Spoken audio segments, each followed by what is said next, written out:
Welcome to Wellness Made Easy with Wendy and Kirsten. Hi, I'm Wendy. After I graduated with my master's in wellness management, I started my own company, T2 Coaching, Health, Fitness, and Sport. And I'm Kirsten, an athlete, vegan, life coach, and girl mom, running a business focused on helping others create a life they love. We are here to explore all things wellness to help you become the person you've always wanted to be.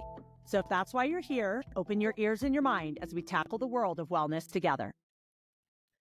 Hey everyone. Hi, Wendy. Hi, Kirsten. How are you? I'm good. How are you doing? I'm great. I see you're on location at St. George this week.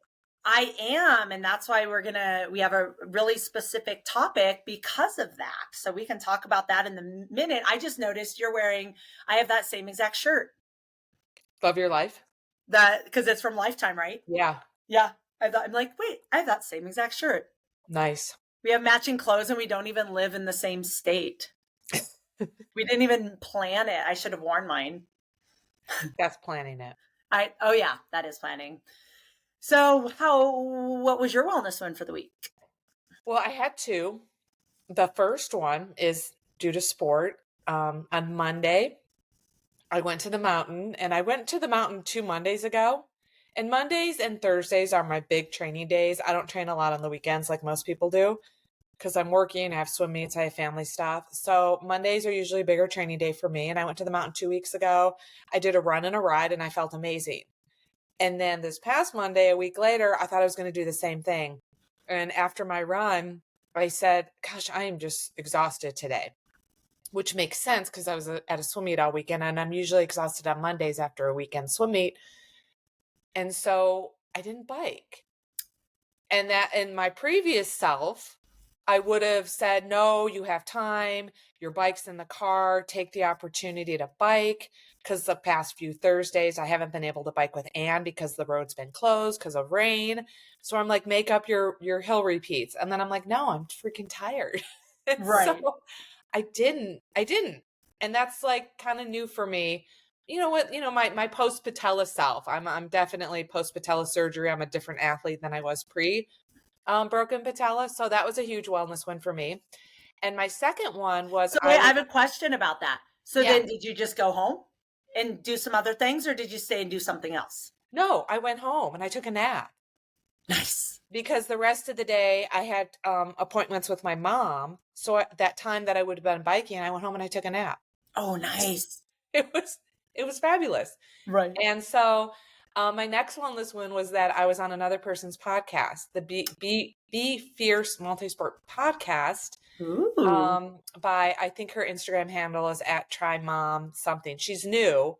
She had been posting like in her story who wants to be looking for age group triathletes to talk about their first Ironman, which I absolutely, probably one of my favorite things to do is to talk about my first Ironman back in 1997. Right. Because it was it changed my life to do that Ironman way back when.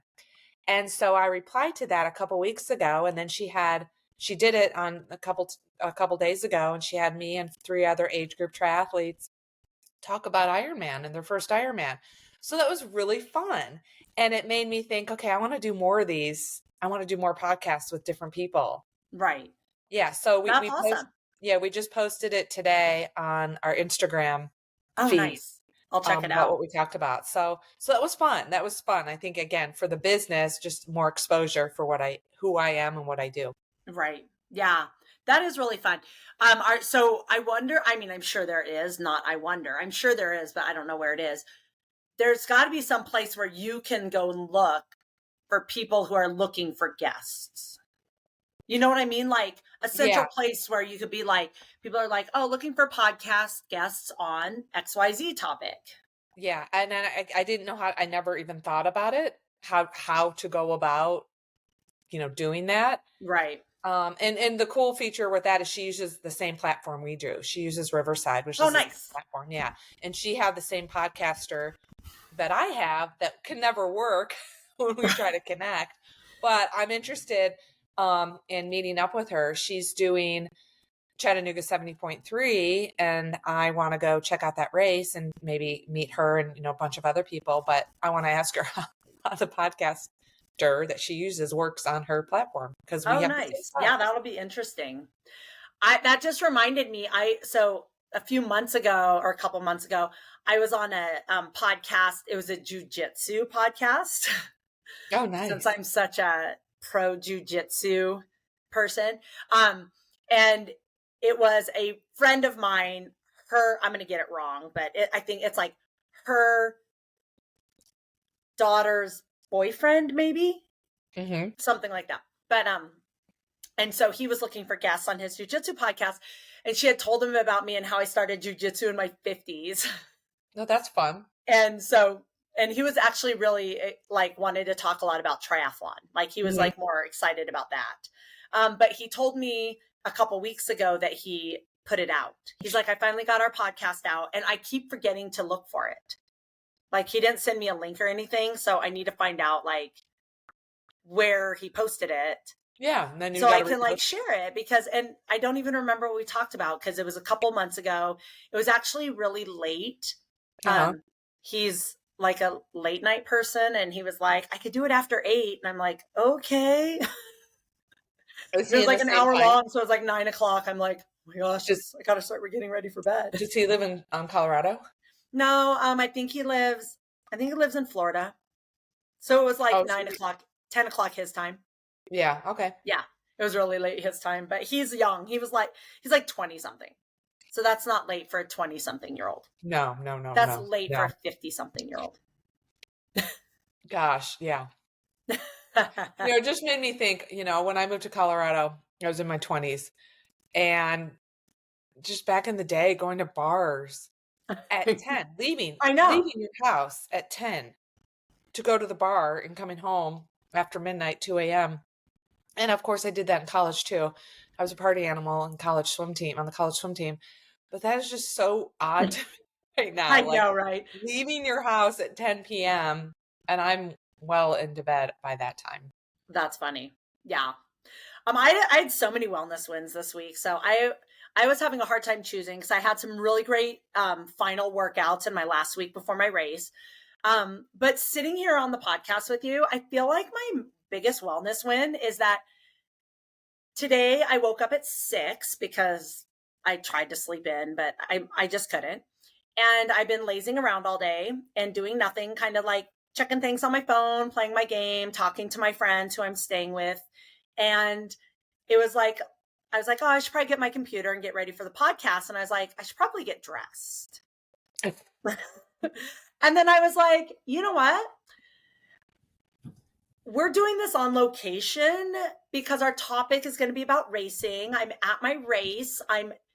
We're going to talk about kind of like mental prep for a race and how we prepare ourselves for competition.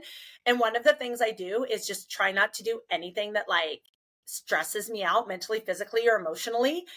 And I was like, you know what? I'm just going to show up. This is like what I look like when I get out of bed.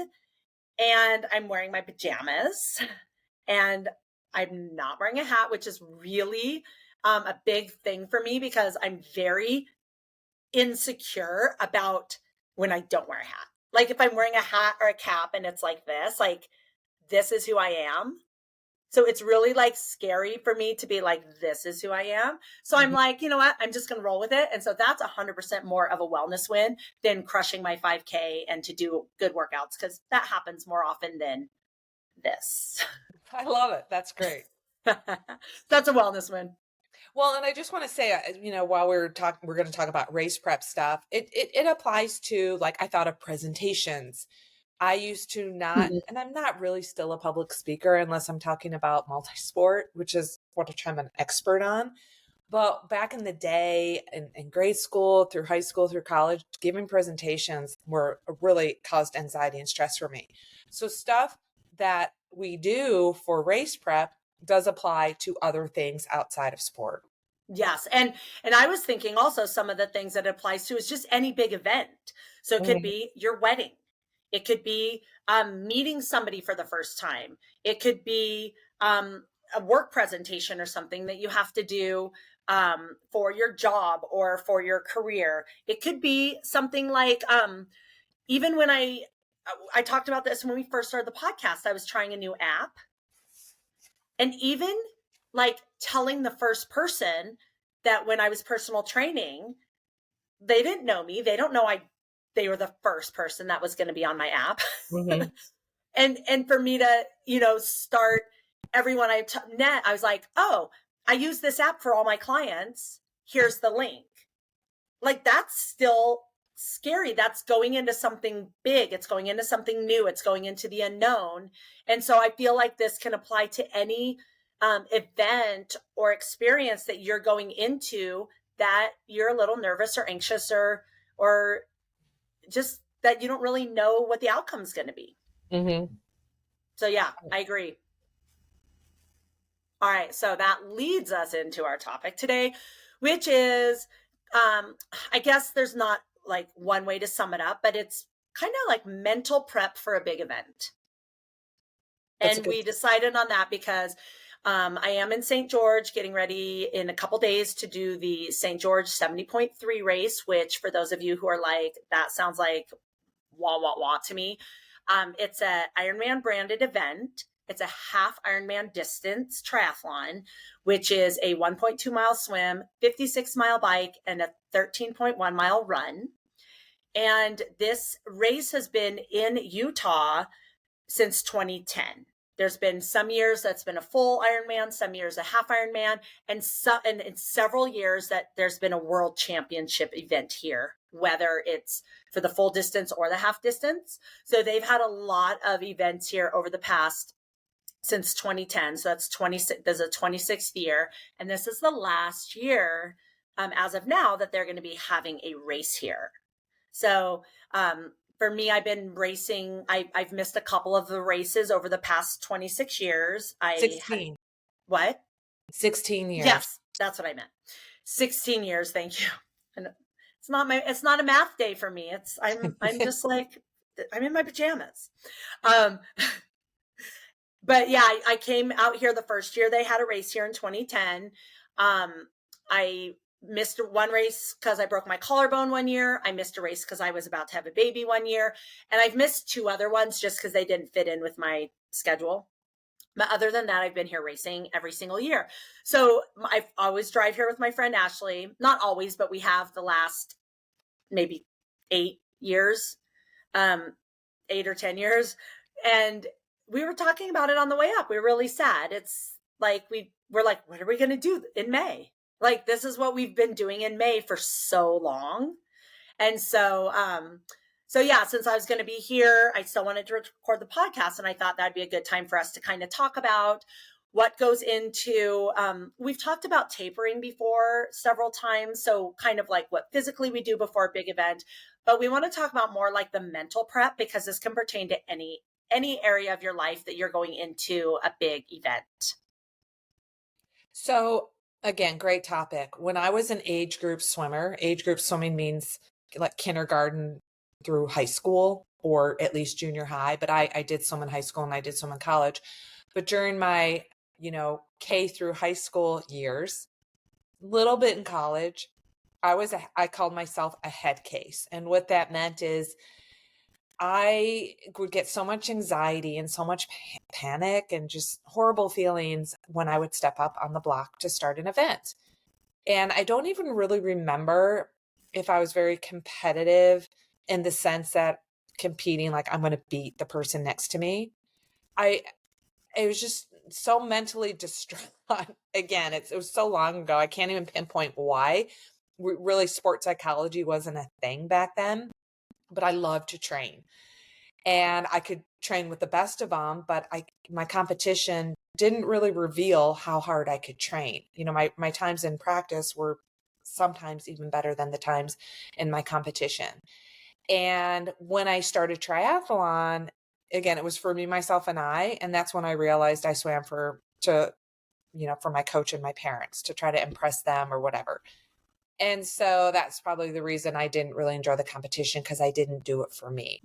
But even in the sport of triathlon, I would get very anxious because it was more because it was the unknown. It was a new sport for me. I love to train. I love to do multi-sport. I didn't have to get wet and I could train twice a day. And so for years and years and years, I would still get that feeling, nerves, anxiety. And also it was good. It was good. It was good nerves and good anxiety feeling because I was just still competing, and I really loved to compete in triathlon more than I did as an age group swimmer. And then one year, it was in 2003. So I'd been in the sport for 11 years already. I was in Kona, and I remember entering that Kailua Pier, and I wasn't nervous. I was like, oh, this isn't like another day of training. And so my point of my story is it was a mind shift for me to approach every race like another day of training. And so I didn't get those pre-race nerves feelings that I disliked. And I got more of the positive, ooh, excitement. Let's go. Let's hit it. Let's see what I can do. It was always about me. What can I do? It was never about me and trying to beat any certain competition. And what I do now, fast forward to, I love to visualize. And so because I know physically more often than not over the years, I've been physically fit. It's just training the mind. And I always tell athletes, visualize the perfect day. What that means to me is, when you close your eyes, whether you're taking a nap or going to bed at night, think about how do you want to feel in the morning? How do you want to feel when you're checking in your bike? How do you want to feel when you're entering the water? How do you want to feel while you're in the water? And then you go through that through transition, through the bike. How do you want to feel on the bike? How do you want to feel in the second transition? How do you want to feel on the run? How do you want to feel crossing the finish line? And so that really, I think, is really important to do during the pre-race week, day before race, however you're going to fit it into your day. I have a question about your process. Your like when you in 2003 when you decided just to make it any other day. Did you do that to try to relieve some anxiety, or it just popped into your head like, hey? No, it actually just happened. So again, a quick story. Don and I broke up 2 weeks before that. My current husband, Don, he's my current husband, but we actually broke up 2 weeks before Kona. And I was in a mess with that. Mentally, I was in a mess. So that was taking a lot of my attention when I was in Kona, because all I wanted to do was go home and fix my relationship. And so because I was had this distraction, somehow that distraction helped me say, well, you're here, you get to swim, bike, and run with 1,000 other people. You've been here before, you know what to do, just get it done. It's another day of training. And that's how that kind of happened to me. And it just happened. And then I liked it. I liked entering the water without the anxiety that I used to experience. And I liked going through the motions because I love to swim, bike, and run. And I just liked everything about how I executed that day. I didn't have, again, back then, I didn't have a race execution plan or really much of a nutrition plan. It was still fairly new to me, but I kind of knew what I wanted to do. And I kind of almost had a little bit of an effortless day that year because my why had changed. My why of doing it was different than it was before. And that just changed everything for me from probably the rest of my racing after 2003, because then we entered 2004 and I'm like, I don't want to do any Ironman for a while. And I wanted to get faster and I wanted to win. Like all of a sudden, this mindset of I want to win. I've never won an overall race before. I've always won my age group, but I've never won overall. So again, that mindset of change to me to say, well, you have what it takes to go win a race. And I won 8 races that year in Colorado, sprints and Olympics. I think I did a half. And again, it's all about mindset and how important mindset is. If you believe you can or believe you can't, you're right. Right. And it's interesting you said that it was kind of the distraction that took the anxiety away, because we talk about that on our episode about anxiety. Mm-hmm. Because I had asked my therapist when I was having anxiety in the water what to do about it, and her what she said to do when people with anxiety, what they need to do is distract themselves from their current state. Mm-hmm. Because their current state is anxiety. And if you start overthinking things or trying to figure out why or what to do about it, all you're doing is exemplifying it because you're putting your focus on the anxiety. And she said the number one thing to do is to distract yourself from whatever is going on. Mm-hmm. And that's exactly what you did. Right. And I didn't realize it at the time. I didn't realize that Yeah. was what I should be doing. It just happened. Right. And that's But what I I'm saying. When you recognized said the that, I was positive like, effects of oh, it. yeah, that's exactly what we talked about in the anxiety one, because that's what my therapist had said, that that's what she prescribes to anybody dealing with any anxiety is either a change of state, a physical distraction, an emotional distraction, a mental distraction. Mm-hmm. So you did that without even knowing. Yeah. I mean, I did a lot of things. I did a lot of positive things back in my day as we were learning on our own. Without even knowing. That I think holds true today. Like all the information that's out there today, I'm like, you know what? I think I already followed that a long time ago. Like, Right. and I didn't even realize it. But now it's labeled, again, I'm going to use the word 80-20. It's labeled as the 80-20 plan, where you do 80% of your workouts as the endurance based and you do 20% at high intensity. I'm like, gosh, I think I've always done that. Right. But I didn't know now it's a labeled 80-20. Right. I always did that because I was too lazy to because it's funny because so many people are like, oh, I have a really hard time because all I want to do is go all out for every workout. And I'm like, Mm-hmm. oh my gosh, all I want to do is do nothing for every workout, but I'm also really competitive. And when I do a hard workout, it feels amazing after I'm done and even during. But Mm-hmm. like in my mind, my motivation is just do like long, slow distance all the time. Yeah. So I think I automatically did the 80-20 rule because there's no way I could do more than 20% hard effort. Right. So I actually am the same kind of what Wendy was talking about with the visualization. So that's really big for me. And I started that as an age group swimmer. And so I'm glad I developed that early because, again, back when Wendy and I were kids, we did things that maybe our coach told us to do, or our parents told us to do, but we didn't really know maybe why we were doing it, or that there's actual research behind it or data to prove that it's effective. But nowadays, you can read anywhere, any high level athlete, any sports team, they're doing a lot of visualization. And I have heard so many interviews with I heard an interview with a gymnast. I have no idea who it was. A few years ago, and they visualized themselves doing this perfect routine, getting a gold medal in the Olympics on top of the podium at the end, thousands and thousands and thousands of times throughout their entire life. And when it actually happened, people were like, oh my gosh, were you so excited? Were you so amazed? Were you so pleased? Were you so happy? And I think it was a boy. I think it was a male. I can't remember. But he said it felt exactly how I knew it would feel. Yes. And so he knew he could nail this routine. He knew he could win the gold medal. He knew he was going to be on the top of the podium. He already felt that thousands of times in his body and in his mind.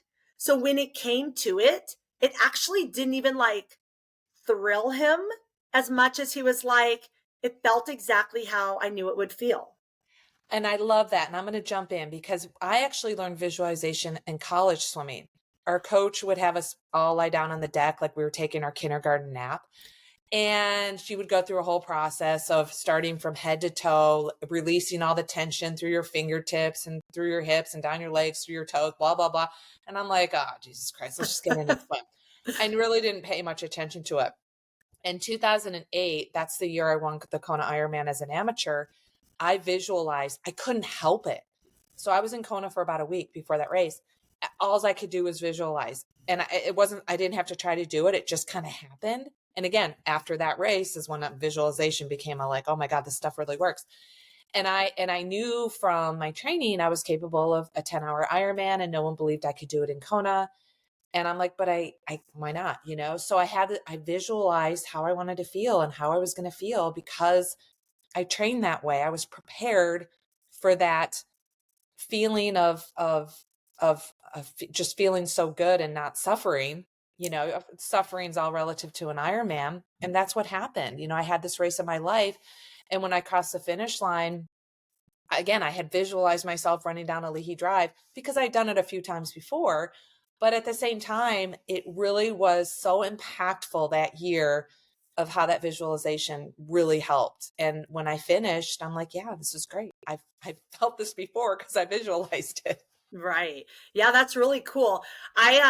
For the first time, I mean, I did it, like I said, a lot as a kid, and I don't remember if it was our coach telling us to visualize our ideal race, or my dad and my parents were like into meditation and visualization, so they might have introduced me to it as well. I don't really know, I can't really pinpoint the origin. But I did it lots and lots and lots through my childhood, but then I kind of forgot about it. Not that I forgot about it, but I just didn't practice it because maybe I didn't need to, maybe it wasn't, I don't know why. But when I was training for, in 2013, I was training for the Tahoe Ironman. And that was the one that I decided to like go all in with my life to try to qualify for Hawaii. So that was 2013. And I had a secret goal of qualifying for Hawaii, and like from like after my first Ironman. So my first Ironman was in 2001. And I was like, oh, that was awesome. And maybe I'll do another one to try to go faster. And then maybe I'll do an Ironman branded one to, I'd love to qualify for Hawaii one year, but I never really told anyone because I was placing like 30th in my age group. So back then, if you weren't in the top like 2 in your age group as a female, you weren't going to Kona. So I kind of didn't tell anyone about it. But then my ex-husband and I decided to sell everything we own, move into an RV, and just travel around. And I was going to train. And we started doing that. And they had just announced a Tahoe, Ironman in Lake Tahoe. And I was like, what if we lived in Lake Tahoe for a few months? And I trained on the course and I went all in and like tried to use this as my qualifier. And my husband's like, okay, whatever. He was like up for whatever. He just wanted to like leave real life and go live in an RV. So we lived in Lake Tahoe for 3 months, and I trained on the course every single day. And we stayed right across from the lake where the start of the Ironman was. Like, yeah, I remember all that. Yeah, like we walk out of our RV and there's the start of the Ironman. So it was pretty cool. But what I did was January 1st, so the race was September 22nd. January 1st, I like started telling everyone, I'm like, I'm going to train and try to qualify for Hawaii this year. Out of like never saying a word of it in my life. I even started, my friend Tara, she was like, what if you like made a video log of it? And I was like, oh, that seems like kind of scary, like on video saying I want to try to. So I should find this video. I'm sure I'd be like mortified, but I like made a little video. I put it on a YouTube channel and I was like, it's January 1st, 2013. My goal this year is to qualify for the Ironman World Championships and blah, blah, blah. So I kind of made a little like, I made a little update every single week for the entire year of my journey. I called it Road to Kona. And so we moved into Lake Tahoe in June, and we were going to be there June, July, and August. And then the race was in September. So every single day I trained on the course.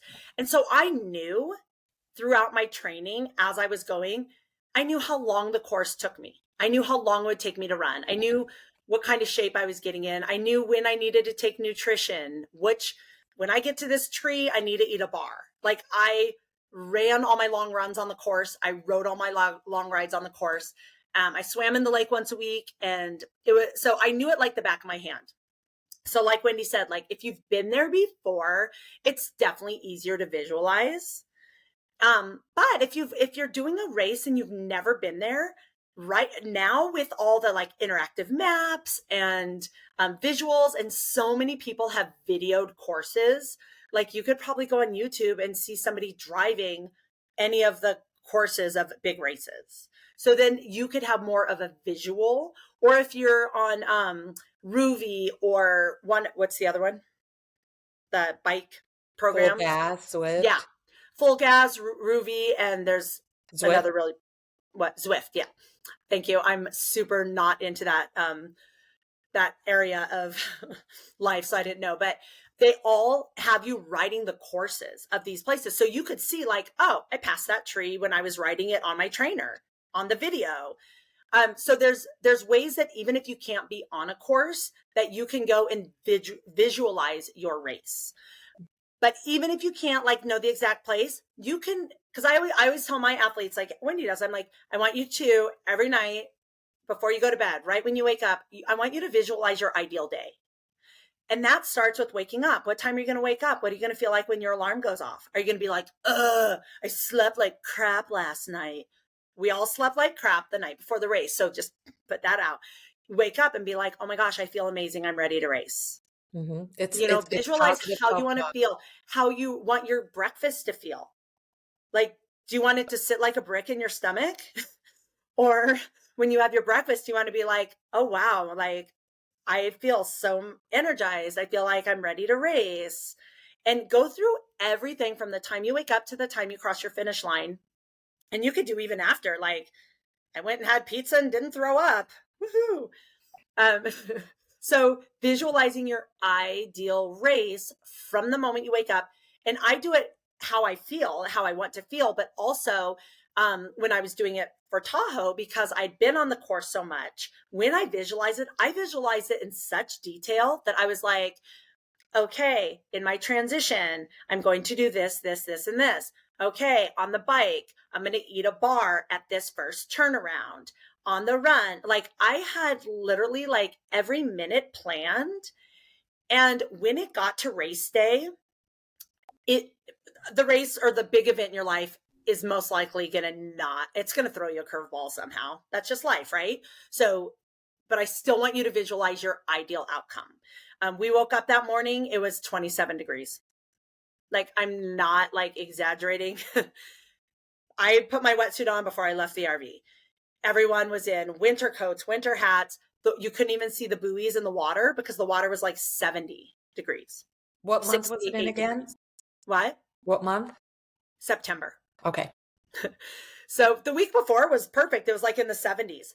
The race morning, 27 degrees. The ground was like icicles in your feet. It was insane. It was, I talked about this when we were talking about the qualifying for Kona, when I did qualify for Kona in this race, and I didn't feel like I deserved it because half of my age group didn't finish because it was freaking cold. It was like, so it's a really hard race anyway. It's a lot of elevation, a lot of climbing, but it was really, really cold.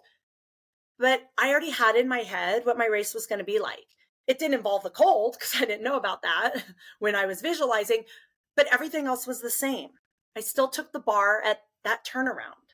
I still felt great coming out of the water. Took me a little longer in transition to do a full change, but everything else, I still felt calm in transition. So going through all this in your head over and over again is going to help you feel more prepared for whatever happens on race day. Yeah. So I want to touch on something that I think that you reminded me that could cause anxiety leading up to any big event. And that's the imposter syndrome that many athletes will feel, stepping up in distance of races, doing a presentation, which was for me, trying to improve your time, whatever the reason you have this imposter syndrome. I don't ever recall ever having imposter syndrome, but I was really anxious when I defended my thesis in 1999. And again, it was the whole presentation of all these people attending what I was about to do. And someone told me, I don't remember who, or I was educated about it. I was the expert. Like, I did my thesis on eating, training, and prevalence of disordered eating among triathletes. No one in that group knew anything that I was about to present to them because they were not multi-sport athletes.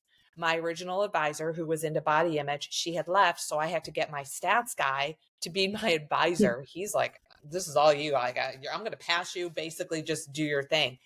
And so just that someone telling me that I'm the expert and me recognizing you're right. Like, there's no one in here that's going to challenge me because they don't really know anything about my topic. And then when I went on to grad school, or during grad school, when I had to teach adult swimming classes, I'm like, adults don't know how to swim. That's odd. They didn't, a lot of it was a swim technique class, but there was a beginner class of college age adults that didn't know how to swim. But I knew I'm like, you know how to swim, you know how to teach, you are the expert. They're leaning on you because you're the expert. They're not. And so again, those mind shifts, those positive self-talks go a long way in approaching any big event that you're trying to approach.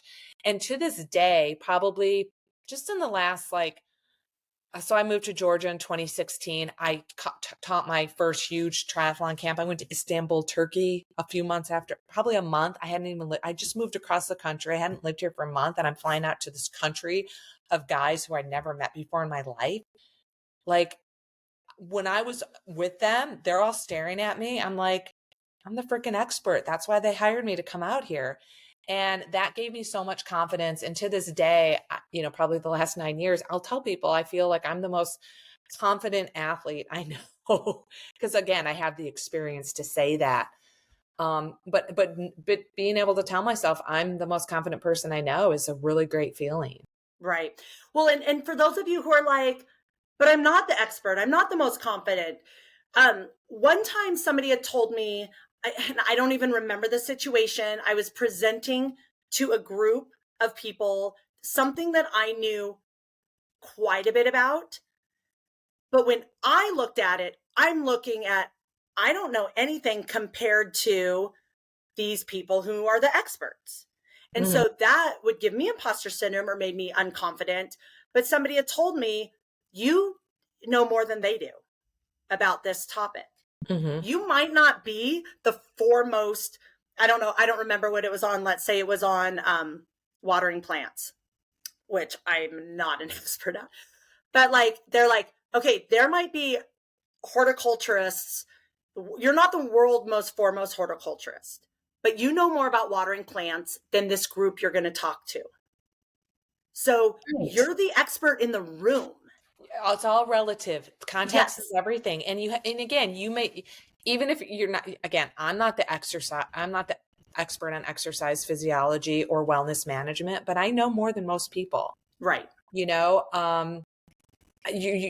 just have to tell yourself you're the expert. But again, I know a lot of that does come with experience. So you got to go out and get that experience. So you feel like you are more of an expert than you think you are. But definitely it's that positive self-talk. You have to just keep telling yourself you're the expert. You visualize your presentation. Again, I'll go back to presentations because that gave me the most anxiety in my life. And if something happens that you're embarrassed about, or you feel like you're a failure, you learn from it and you move on. Right. Failure, first attempt at learning. First attempt in learning is what. Yeah. First attempt in learning. Yeah. The other thing that you just made me think about is what you tell yourself is probably going to go the longest way in prepping or presenting or racing or being on a big stage or being nervous, getting married, talking to somebody about something that's really uncomfortable for you, is what you tell yourself. Because if you tell yourself that you're not worth giving this presentation, that you're not worthy of it, that and you haven't visualized like the success of you sharing your story with 1,000 people or whatever you're doing that's making you nervous, then when you go up there, everyone's going to feel that. Yeah. And it's going to make it a lot harder for you. Where if you go up and in your mind, because you've practiced it 100 times in your brain, visualization would, that's, if Wendy and I came here to if it was a 1-minute podcast and we're like, what's going to, make your event successful? We both just said visualization. So you've already visualized this presentation 100 times. You have it memorized. Then you just go up and execute. Whereas if you just are like, I'm just going to wing it, then you are going to show up being a little nervous because you're like, wait, what if I forget to talk about this? What if I forget to talk about this?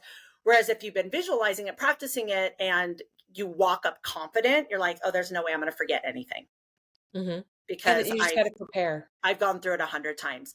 And the other thing that I thought was funny, so when you had said like context is everything. And sometimes like if I don't make a goal in like life in general, but training, anything, and Wendy and I have talked about this before. I kind of like adjust the goal so that I still come out a winner. Yeah. And that's okay to do. Yeah. And so I think that's actually a great thing to do, because it's what it's going to do is it's going to build confidence and give you a brain boost. So like if I'm pushing Cora in the stroller, like when she was younger, and she's like, Mom, we're going to win. And I'm like, we're going to win. And then like some woman blows by me. I'm like, okay, well, we're going to be the first place stroller. So I just changed the whole thing. Like if I wanted to win first place female and a woman blows by me, I'm like, no, we're going to be first place stroller. So now I'm still motivated and excited to go. I'm not going to be like, oh, screw it. Some lady just blew by us. Let's just walk. I'm like, nope, first place stroller. And then if another stroller goes by me, I'm going to be the first place 50-year-old pushing a stroller. Like I keep changing it until I come out successful. And that gives me a boost. It gives me confidence. I just changed some parameters so that I'm still a success. Right. You just change some expectations too. Again, we talked about on a podcast, if you feel like 6 months ago, your goal was to run a marathon under 3:30, and then over the course of the 6 months, you've had some setbacks, and you know your best 5K is a 10-minute mile pace, you're not going to run a 3:30 marathon. So you just have to change those expectations. You keep the goal, change the plan, not the goal. Right. And another thing that I would add to this, like to ease your mind about things that make you really anxious or overwhelmed, like a big event, is also prepare some mantras. So I am really big on mantras. And a mantra to me, I did not look up the official definition of a mantra. So if it's completely wrong, don't yell at me. A mantra to me is something that you tell yourself to help your confidence, to help you get through something. So for example, I already have mantras for this, which is good because race day here is going to be 95 degrees. I've been training in Colorado all winter so Sunday I did a 5-mile race last Sunday, like a few days ago. I did a 5-mile race. I was drenched in sweat at the end. My face was so red. I was like, oh my gosh, I'm not used to this heat training. I wonder how hot it is. And I looked at my weather app and it said it was 60. And I was like, oh, crap. Because it's going to be 95 degrees here on Saturday. But I have this mantra that I've used in the past that says, I am solar powered and the sun gives me energy. So while everyone else is dropping like flies around me because they're like, oh, it's so hot. Oh, I hate the heat. I don't do well in heat. If you say those things to yourself, your body's going to believe you. Whatever you say to yourself, your mind is going to believe you. Your body's going to believe you. It trusts you. So if you're saying all these things, your body's going to agree and you're going to drop like a fly. So if you're saying to yourself, I'm solar powered, the heat gives me power, the heat gives me strength, the heat gives me energy, the sun is my superpower, I do so well in heat. That's what I'm talking about all day today. How I'm like, oh my gosh, I do so well in heat. Like I'm going to crush the race because I do really well in heat. And I've been visualizing that it's going to be hot as balls. And I have a plan for keeping myself cool. And that is awesome because I always tell athletes, expect wind, heat, and hills. Even if you're doing Ironman Florida, expect wind, heat, and hills. Where hills are not known to be in the Ironman Florida course, expect it and just become the expert in that and don't avoid it. If you know your race is going to be hot or cold, train in the heat, train in the cold, if at all possible. So it's harder to do for an early spring race. But again, that positive self-talk will go a long way. And I just, again, you said you did this, oh, I hate the heat. It's like, it's your own damn fault. I hate those excuses of, oh, it was so windy. That's why I was slow. It was so hot. That's why I was slow. And I'm like, I don't care about the heat or the wind because I told you to become the expert in the heat and the wind. Right. I care about how you adapted to the heat and the wind and how you adapted to the conditions that you weren't able to experience. I mean, it's all about adapting and keep moving forward as best you can and keep, again, the positive mindset. Focus on the things you can control in any big event situation goes a long way. And weather's not one of those things you can control. Right. I have a question for you because I have an athlete I coach. And again, every athlete I have, I tell them before any race, visualize your ideal race. So that's like the verbiage I use. And this was a couple years ago, and she was like, well, I would rather visualize all the things that could go wrong so I'm prepared for them. Right. And that thought crossed my mind 3 times as we've been talking. Okay, because I want to get your opinion, because I was kind of like, oh, I've never thought of that. But I'm not going to do that to myself, because if I get a flat tire, I'm just going to change my flat tire, but I'm not going to visualize me getting a flat tire. I'm not going to visualize all the things that can go wrong, but I'm going to prepare for them. And so I have a blog and a video vlog about me talking about the things that could go wrong, because they've gone wrong for me. I've gotten flats, I've broken chains, I've forgotten equipment. You maybe forget your wetsuit, forget your nutrition, forget something. There's a lot of things that can go wrong. You don't necessarily need to take the time to visualize them, but you need to know it could happen. And what are you going to do? If you get a flat, what are you going to do? Are you going to change it? Are you going to wait for a mechanic? What types of tools are you going to carry? Are you going to carry tools at all? If you've never gotten a flat, you make sure you know how to change a tire before a race, because you want to, again, you can change a flat tire on your own if you have the right equipment. So there's a lot of things. Again, I have a list on my website about things that could go wrong. And it's just knowing that kind of thing can happen. And the things that can go wrong are things that you can control. If you forget a shoe or a helmet or a wetsuit. And everyone's done it, just so you guys know, like Wendy and I have both done all of these. So we're not making fun of you guys, but I always hear on the loudspeaker, like, does anybody have size 8 shoes with SPD clips? We have somebody here that forgot them. Right. And that's what you do. If you're at a race, you go to the announcer and they'll make an announcement. And, when I go volunteer, when I go spectate races, like I have living in Georgia, going back to Colorado, I will bring a helmet and shoes, and I will bring my own gear in case someone needs it, because someone usually does. And so again, expect the unexpected, but again, just visualize the perfect day. Yeah. And doing what you can do, if you're someone who, like, you're kind of a doomsday prepper and you're like, but it calms me to, like, visualize, like, what could all go wrong, so I know what to do about it. Maybe you can visualize, like, how you're going to feel through the process if something goes wrong. So, like, instead of visualizing the flat tire, be like, you know what? If I have a flat tire, I'm going to take some deep breaths. I'm going to get off my bike and I'm going to calmly change my flat tire. Like, instead of stressing about, like, all these things, maybe be like, okay, my plan is, if something goes unexpectedly, the first thing I'm going to do is take a deep breath. Mm-hmm. And if you guys, I don't know if anyone doesn't know this, but if you exhale longer than your inhale, so if you inhale for 4 seconds and exhale for 6 seconds, it activates your parasympathetic nervous system and it starts to slow down all your bodily functions, even your involuntary ones. So taking a deep breath and exhaling longer than your inhale is going to calm you down so you can think more clearly, think more rationally, and make a better decision. So that would be a great place to start. And you can visualize that in your visualization. Be like, okay, practice taking this so that if something does happen, then this is the first thing I'm going to do. Yeah, I love that. So is there anything else that you can think of that would help people going into something scary? I mean, prepare and don't wait till the last minute. Don't procrastinate.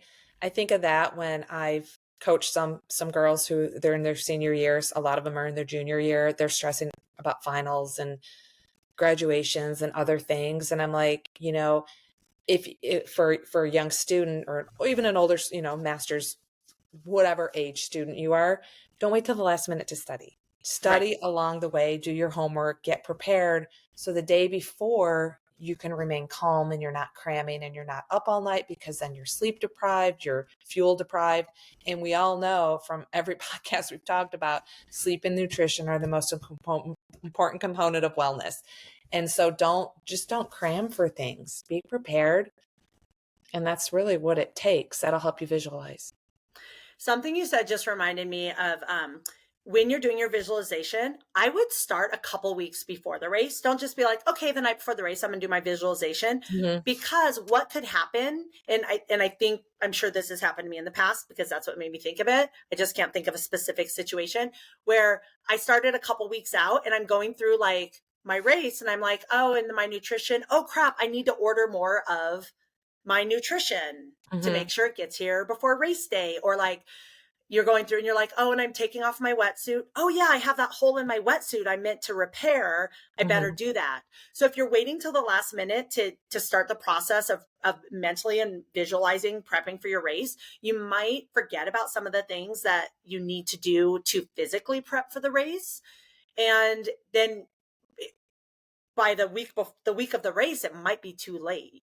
Or you're paying somebody $100 to ship you your wetsuit, or you have to rush ship your breakfast because you forgot to pack it because you visualized it too late. If that makes sense the way I said it. Yeah, it's great. So, but that just reminded me, like, it's kind of like you're going through your checklist while you're doing your visualization of things you need to prep for the race so you don't save it to the last minute. Right, because I think the best way to prep for a race is to have a race plan prepped. Yes. Have a race plan prepped to execute race day. Cut your toenails a week before the race. Yes. Did you have a listener question? No, I'm not prepared with a listener question. I kind of forgot about that part. I had an amazing listener question that I thought of last night in my sleep. I mean, that somebody had sent me like a week ago that I thought of last night in my sleep, and I completely forgot to look it up. Do you have anything that you can think of that maybe you've been getting a lot for questions that might be something that people might want to hear about, or we can skip? Let's wait till next time, because I know I have questions. I'm just I know that's hard. And now that I'm on the spot, unprepared, Right. I'm like, my mind is completely blank, and I'm a coach that gets questions daily. And right now I'm trying to like visualize the athletes I coach right now and what has someone recently asked me. And I'm just like, that's fine, because I'm that way, because even though I'm racing, I'm on vacation, and literally to physically prepare for a race for me. And this is one of my A races of the year. This is my spring A race. This is my A race until the fall. So I'm putting everything into this race. And so I do nothing. And like, we're going to go check in right after we finish. Ashley and I are going to go to the expo, check in, probably buy some stuff because it's the last year of St. George. So we'll buy some St. George stuff. And then I'll probably go to the gym and swim and bike a little.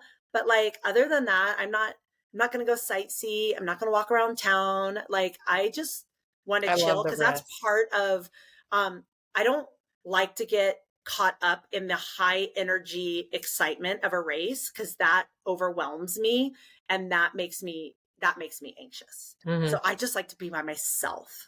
So do I. So you guys will learn that, like, if you're new to doing things that are like big and scary and uncomfortable, you'll learn your own pre-race ritual. And that might include, like, my friend Ashley that I'm here with, she likes being around people. Like, she likes training with people. She likes going to races where she knows people. She likes going to races with friends. And I'm the exact opposite. Like, I train all by myself. I like to go where I can just be left alone and not know anyone. And so just because Wendy and I are the way we are, you're going to find your best race, pre-race setup or pre-big event setup just by experience. Right. And finding what works for you. What are you most excited about for this upcoming week? I am going to volunteer at Ironman Chattanooga 70.3. Ooh. And I'm really excited about it because I think I mentioned it earlier. The person I did the podcast, Jill, with, is going to be racing. I coach an athlete who's going to be racing, and I'm just kind of finding out, again, usually from my Colorado friends. I'm like, oh my gosh, some of my friends from Colorado are going to be there. So in past years, I'm like, oh my God, I don't want to drive all the way out there. And, all the excuses not to go, when I'm like, I actually I have a swim meet the day before, and I told my kids, don't sign up for Sunday because I won't be there. I'm going to volunteer to race. And so this is something I've been planning, and I'm actually really excited about because I'm hearing more and more from people I know who are going to be there. So that's exciting. And then I just like being in Chattanooga. It's really a good race venue. Yeah. And you even said, I think it was last week or the week before, you want to go back to Kona as a coach, as a spectator, as someone who maybe you're doing some networking with people, maybe jump on a couple podcasts. Like, this is kind of an opportunity for you to experience that and feel that, because that's what you visualize and see for your future. Right. So exactly. I love when I'm in situations where I'm like, oh my gosh, this is exactly like what I'm working toward my life always being like. Yes. So you can get, and then you can get that feeling for better visualization. Yes. Full circle. Well, I know what you're excited for. I know. I'm most excited about the race. This is one of my favorite races. I have 2 favorite races, and this is one of them.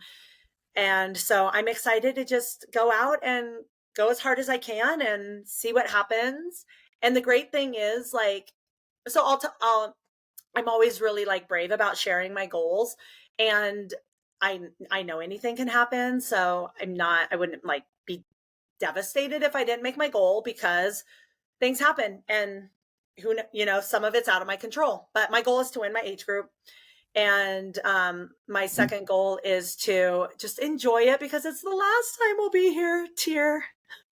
All right. Speaking of out of my control, I keep leaving because I'm looking for the plug because my computer battery is very, very low. And I'm like, where is my plug? I keep going to the same spot that it should be in, and I can't find it. So if we get cut off, that's why. You know why. Yeah. But we're closing shop anyway. I already said what I'm most excited about. Have a great race. Yes, I'm excited I will. to follow you on Ironman Tracker. I know. I'm excited to do the race, and then we will see you guys next week. Make it a great day. Bye. Thank you for listening to Wellness Made Easy with Wendy and Kirsten. If you want to learn more about us or anything we talked about today, check out the links in our show notes. We would love to know what you think of our podcast and what you want more of. So drop us a comment, send us a message, and help us out by leaving us a rating and a review. And don't forget to let us know your wellness win for this week. Thanks for listening. Make it a great day.